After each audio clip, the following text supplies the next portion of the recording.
Hey, G, how's it going? I'm doing good, Cyrus. How are you doing, man? Doing good. Excellent. So, we were talking a little bit earlier about how movie companies are constantly buying up new properties and how that's Mm, really affecting the industry.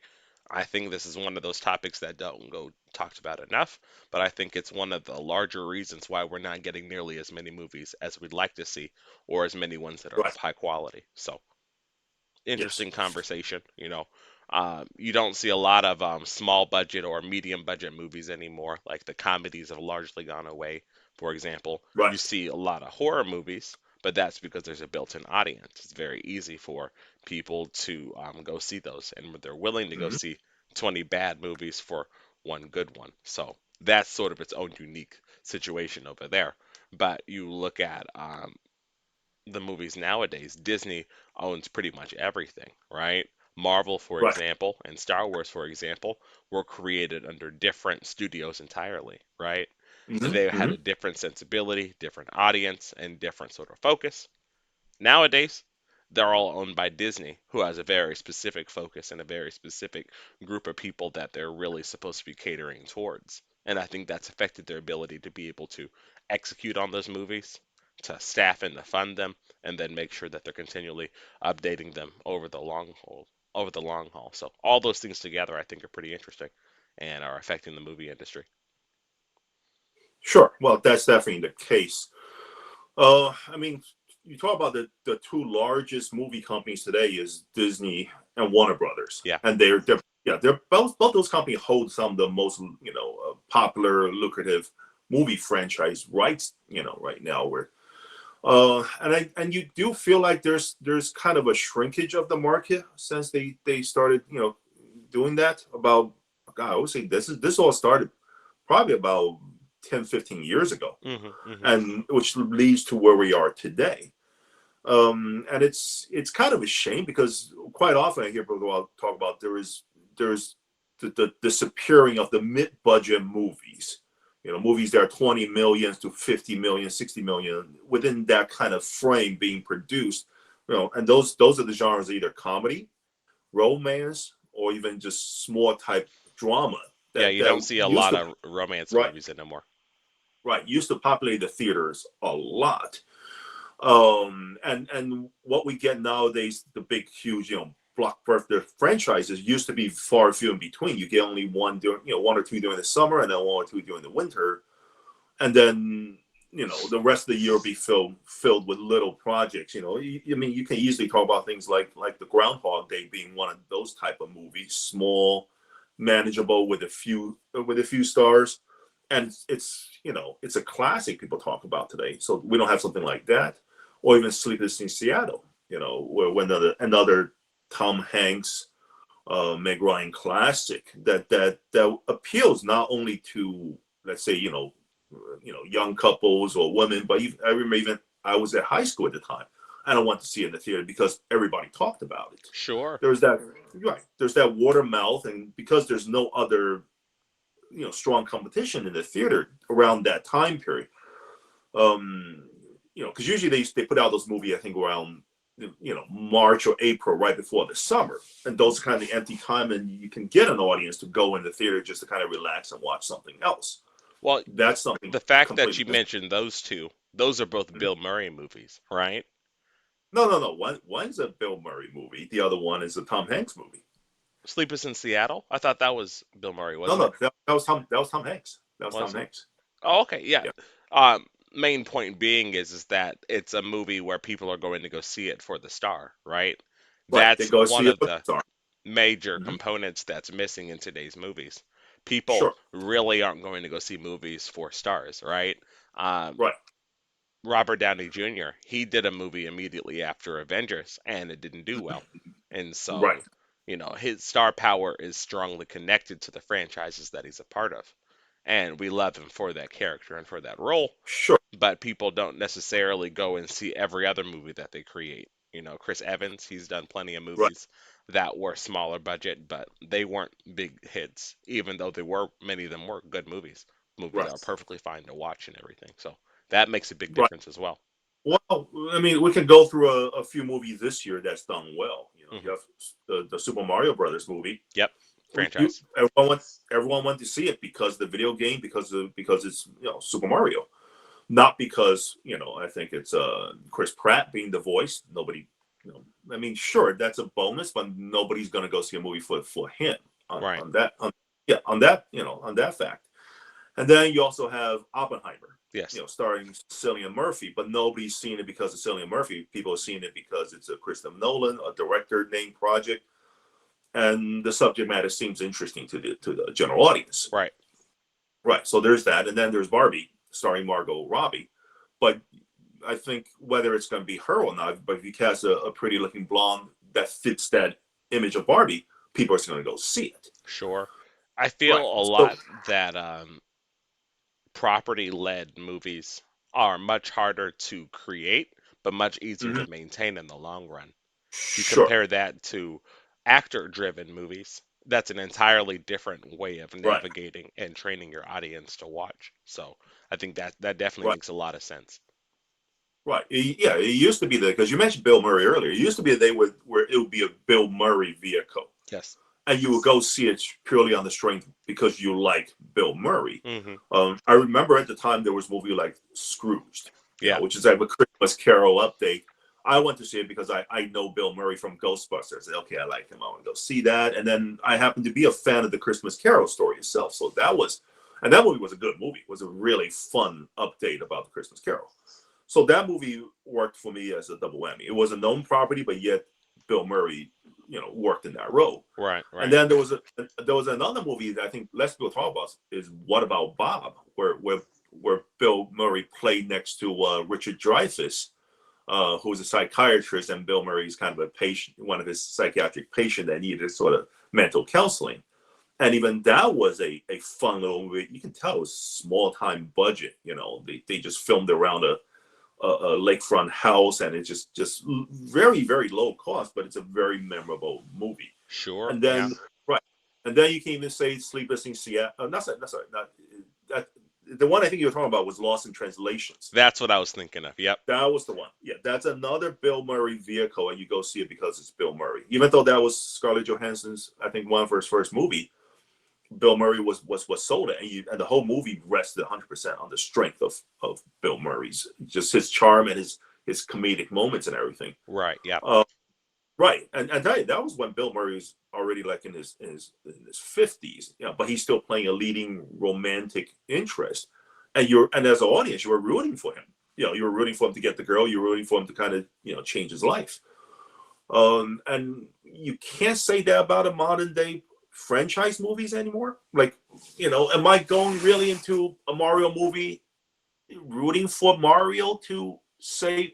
I mean, we know he's going to save the day, but are you really kind of pulling for that emotion to say, oh boy, I want to see him, achieve what he wanted at the end? I don't think it's as strongly as one of those smaller character driven movie as it used to be. Well, those are series at the end of the day, Right. and they have to sort of stretch it out. Imagine, Right. let's say, take a movie like The Truman Show, right? And Mm-hmm. break that into Sure. three movies. It wouldn't be the Yeah. same, No, it wouldn't be the right? same. And The then, of emotional course, payoff would be entirely different. right. And of course, imagine trying to do a sequel for Truman It Show, would where be now he's terrible. out in the real world trying to survive. That kind of ruins the achievement of the end of the first movie. So yeah, there's problems with the way they keep trying to turn everything to a franchise and continue it or do prequels and all sorts of stuff.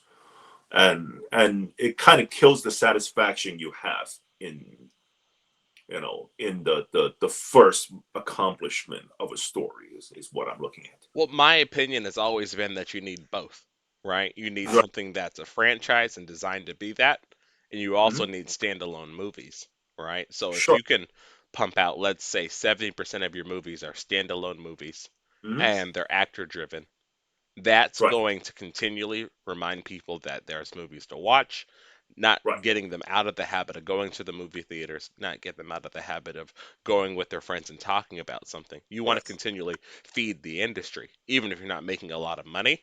You want to continually give people opportunities to interact with your stars, interact with your properties, just like anything else, right? That's Right. property driven or actor driven, right? The Well, talent needs to get it is. opportunities to see people. Yeah.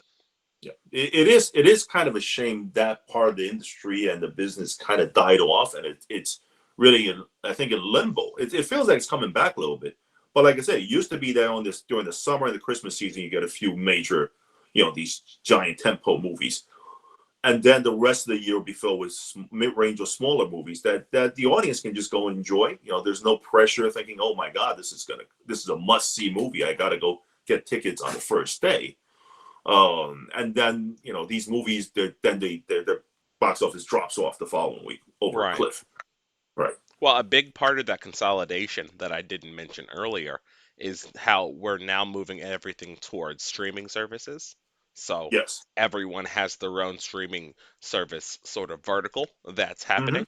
And Yeah. that's the one space where things haven't consolidated yet, where Right. there's still so many streaming services and great TV shows that are happening that we are never going to see are stuck on some platform that we're never going to watch or consider looking at. And so that's a big part of this as well. We're so fragmented Sure. right now that none of that's settled in yet. We don't Mm-hmm. quite know where exactly it's going to go. We have an idea, but we definitely don't know for sure. So that's affecting things. And just the allure, even of being a movie star, is gone nowadays. More people Yes. talk about wanting to be a YouTuber or being a Twitch streamer rather than Mhm. being a actor, wanting to go to Hollywood and star in a movie. So Sure. that's affecting how we as people are even, you know, working and operating. We're not even necessarily always getting the best talent anymore in Right. these movies. Right. Well, yeah. Well, the problem with something like YouTube is that you have your share of good content providers. There Right. are informative, well put together shows or even clips you can watch. But then there's also a slew of just sensationalism type of programming. The mukbang, being one of them where people just eat a large amount of food and people would tune in for the spectacle of that. Sure. And Yeah. they and then those guys get millions, tens of millions of views, and they're making a killing in terms of making millions of dollars off of that stuff too. I mean, the truth is, how can Hollywood compete with that? Where the guy's budget just buying a few bowls of noodles or fried rice, and that's probably no more than at best a couple of $100 versus Hollywood having to throw in hundreds of millions to produce something and may not even get the same result. Sure. Well, I think the major difference is that YouTube is all about creating content, right? Right, And right, I think that there's a major difference between content and entertainment. yes, If you're there is. going to be in the content business, you're going to Mhm. operate one way. But if you're going to be in the entertainment business, you have to operate very differently. One great Right, example are how TV shows that really should be miniseries are stretched out into full 8 or 12 episode TV shows where they right, run out of steam halfway through. They're right, doing that because they needed content. They needed hours that they could mhm, have metrics for.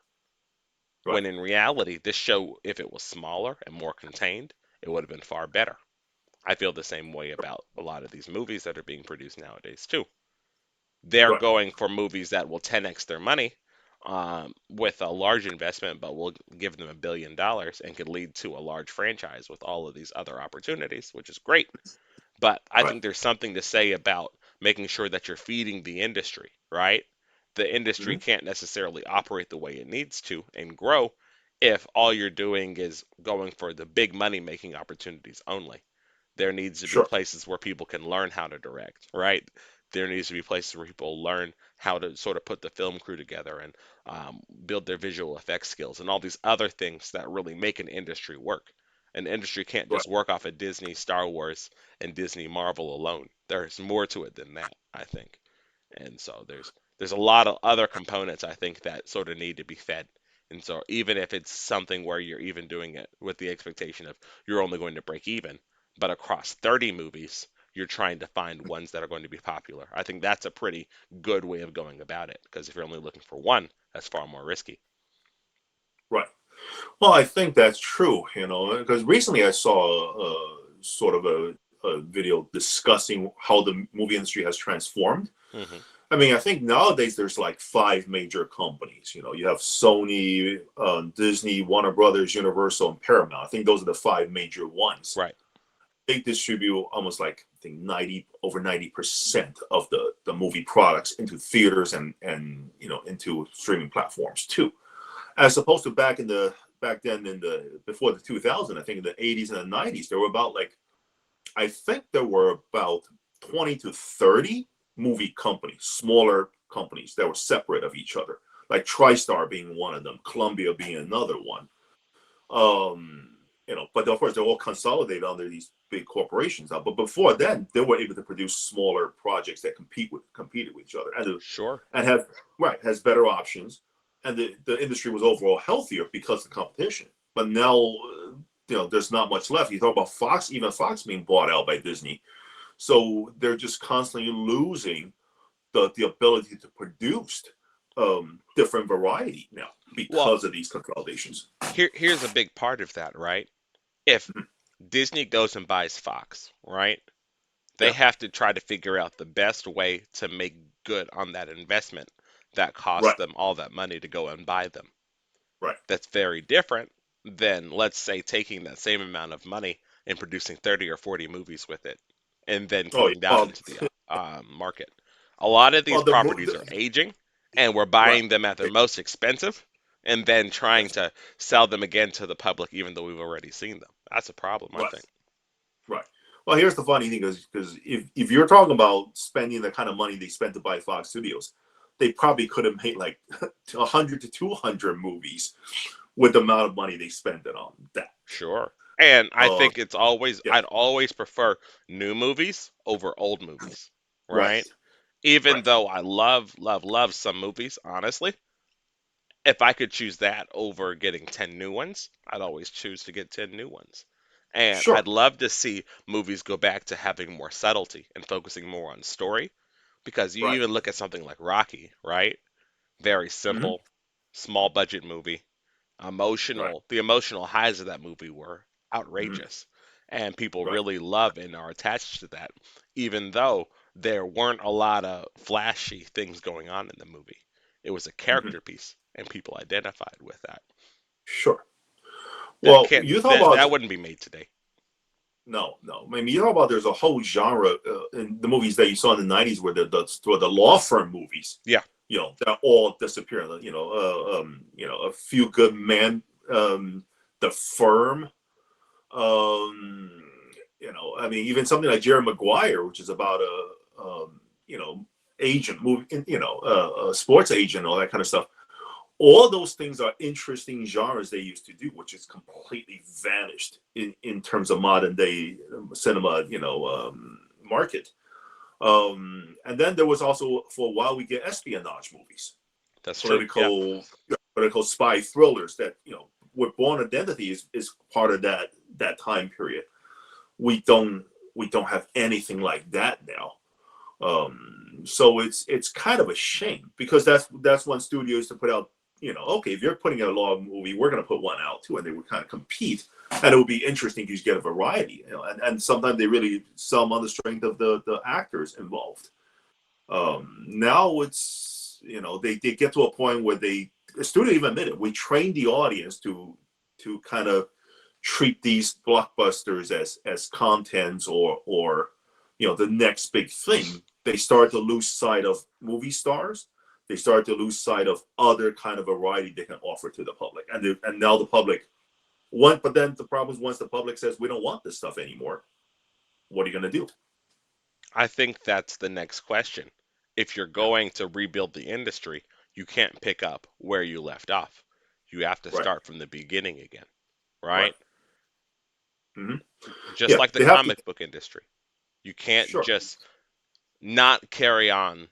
You can't drop the ball and then pretend that you didn't, right? Right, You have to right. pick up the ball first. You have to take the time to start from the Right. beginning and rebuild everything, retrain the Hmm. audience, just like we did the first time. Right. There's no reason Right. why you can't the second time. Oh yeah. Well, the problem is they dropped the ball for so long that nobody's watching the game anymore. That's really what's happened these days to both movie and the comic book industry. And I think a few other industries are going to be following suit too. Video game industries, I think, is coming up in that arena as well. They're gonna start faltering as well. Oh, they already have. I mean, just the amount of greed. that's going Mhm. on over there is outrageous to the point Sure. of where they're just destroying all goodwill, the most Right. important thing you need with your customer base, and will allow you to Right. really be who you are, right? Mhm. People are coming into the company and they are not being trained to really focus on that, Right. building and maintaining that goodwill, really trying to love and care about your audience more than anything else. Because your audience is what makes you powerful. Your audience is what allows you to go do and be who you are. Without them, you're nothing. But they have it Mhm. reversed, right? Right. They see the benefits and the hard work as something that happened in the past, and they want to cash in on it. That's a very nice short-term policy for operating, right? Mhm. That which cannot continue won't. They're just sort of just doing whatever they can just to, make big money in the short term. Sure. That's what everybody's doing nowadays. They're all trying to make big money in the short term instead of having smaller projects and make a little money here, a little bit of money here, and then build up, and have a longer lasting business plan overall. Sure, but Uh, it's yeah, interesting. yeah. But It's, definitely, it's a shame. Yeah, it's a shame because all these industry we talk about used to be real robust, yes, where yes. they'll offer right, where they offer variety, they'll offer interesting properties. There's always new ideas. They're willing to try something different. Mainly because the budget can be kept very low. You can easily pump something in it though, and say, okay, we lost money here. It's okay because something else will make it back. Well, and you're seeing it as an entire variety of Right. different products that you're investing in, right? Sure, It's sure. this the difference between investing in just one company Hmm. versus investing in a portfolio of companies that are hedging against each other, right? Right, So as right. one comes up, the other goes down, but that's fine because on the Hmm. whole, the goal is to grow the industry. That's where they made the mistake. They decided Right. to grow a property instead of growing the Hmm. industry, instead of Right. growing the audience's willingness to spend money. They killed that. And I think that's the number one mistake that was happening. Hmm. If you focus on the larger game at play, you're not going to worry as much about individual projects and you're going to care about the larger projects as a whole. So it's interesting, definitely. It is. It is. Well, I guess we'll have to see what happens. For sure. If because Hollywood's definitely hit almost rock bottom this year with a lot of the box offices. Yes. Maybe some of them will start saying, "Hey, we need to kind of go back to the old business or try something new again," because they have to. They have to. You have foreign movies now coming into American market, smaller budget movies that are doing far better. In terms of audience reception and even box office return, Sure. and And that's maybe it needs to be a new global box office and no longer just a US based one. Or maybe Hollywood well, is on its way out and we need a new center of movies and production. well. I think the problem Hollywood has been was trying to go for a global audience in the past 10 years or so. But it just reached a point where they forgot that a lot of people go see these movies because they're American movies. There's something very American about them. I watch a lot of American movies and now I just feel like it doesn't feel American. It's like G.I. They're Joe is the perfect example of that. G.I. Joe being one of them. They made them an international, kind of some sort of combat team. You can't even say what they are anymore. A global strike team, maybe. So there's that, and then even you look at some of the most recent Marvel offerings, they don't feel like they're based on what we understand in terms of American society today. It's something a little weird, and I go, huh, America's, nobody in an office is gonna, do turking like She-Hulk does in an office. That's not what American people do. Sure, we're Yeah, trying to it's that definitely was a loss there. I saw that and I was a right, little ashamed. But right. Right. It's it's it's weird. interesting. They portray America through. I think this is the problem through the social media culture. But that's a very small crowd as opposed to what most Americans really are like. The sort of roll up your sleeves, go to work, get your day done, and and then go have a beer and or have some, spend some time with wife or kids. That's what America is like. But you see that being portrayed less and less in movies or even these kind of content. And I think they're more focused on representing social media spectacles. And they can't. And the truth is, like we said, they can't compete with social media spectacles. Right. because You can't. You can those just go look right, at the real thing if you want to do that. right. Yeah, I can go watch a mukbang video where people eat like 10 bowls of noodles, or if I want to see real turkey, I watch that as opposed to these fake ones they do. I think that's where they're losing their audience is trying to Sure. compete with social media, and they can't do that. Well, They even just think can't. about the movie Endgame, right, where Thor was Right. playing Fortnite with Mm-hmm. his friends there. That I think was one of the bigger mistakes that they made.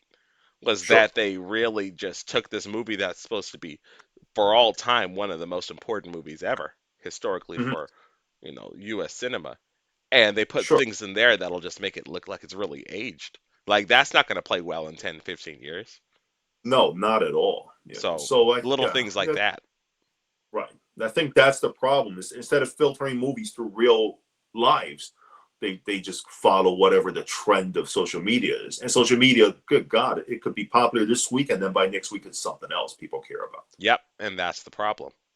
Yeah, that They, is they they're not leaning to the strengths of the properties that they actually have in the medium that they're right. really using. Like you can go Right. watch The Firm today. It holds up no Oh, problem. sure, You can go watch sure, Eyes Wide Shut, that Kubrick movie. No problem today. no problem. Even That movie's great. even older ones, Clockwork Orange. Yeah. It's sort of a weird sci-fi type of social commentary movie, but that's still valid when you watch stuff like that. What about even something like North by Northwest? You can watch that Oh, movie today. That movie's right, fantastic. I don't care right, how old that right, movie is. Great right. in terms of entertainment. Very good Sure, stuff. sure, sure. Yeah, it's a shame the industry kind of lost some of that and went in the wrong direction. Hopefully, like we said, they can correct themselves and bring it back up to that level again because they kind of need to. Sure. They can't go as it is. Well, I hope to be a big part of that, and I Sure. think there's a lot of things that we can do.